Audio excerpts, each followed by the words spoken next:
The next law of motion that we're going to look at among the series of laws from Newton is, of course, the second law of motion. And this one is probably the most famous of the three. And of course, everybody remembers it as the equation F equals ma. So indeed, if you see the equation F equals ma, which is probably the most famous equation in physics, that one, and maybe E equals mc squared from Einstein, it's probably a battle between those two. But if you see F equals ma, you're looking at Newton's second law of motion. And if we read it in text, paraphrased here, it says the acceleration experienced by an object is proportional to the magnitude of the force and inversely proportional to the magnitude or the mass of the object.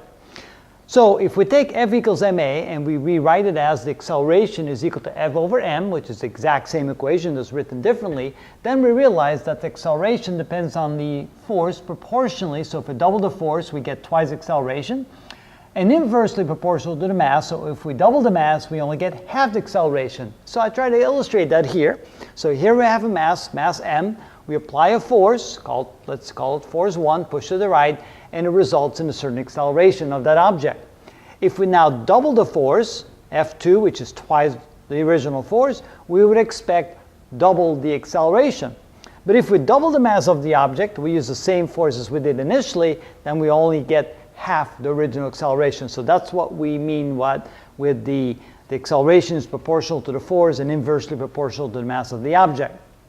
But we need to understand this a little bit more. For example, let's say we have the same object right here. Let's say it has mass m, and in this case it has zero acceleration, even though there are two forces pushing on it. There's a force 1 pushing at it from the left, there's a force 2 pushing at it from the right. So plenty of forces acting on the object, but zero acceleration.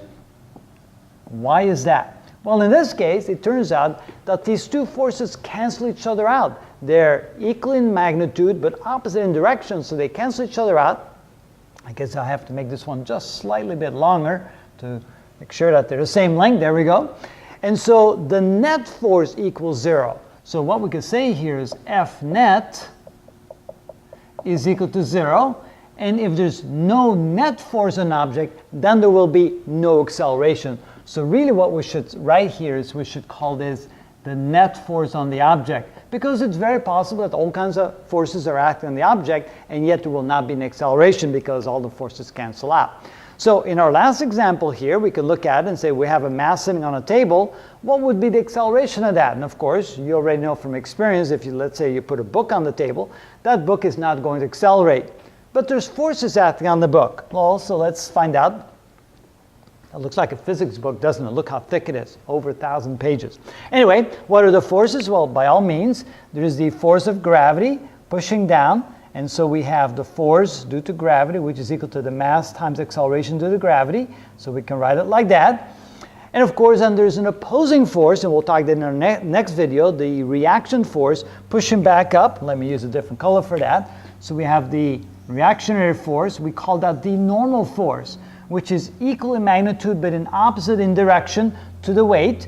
So those two forces cancel each other out. So even though, again, there are two forces acting on it, there is, again, no acceleration. So here we could say acceleration equals 0 because there's no net force acting on the object. So whenever we're dealing with Newton's second law, make sure we look at it in terms of, are there net forces acting on the object? If there's no net force, there's no acceleration.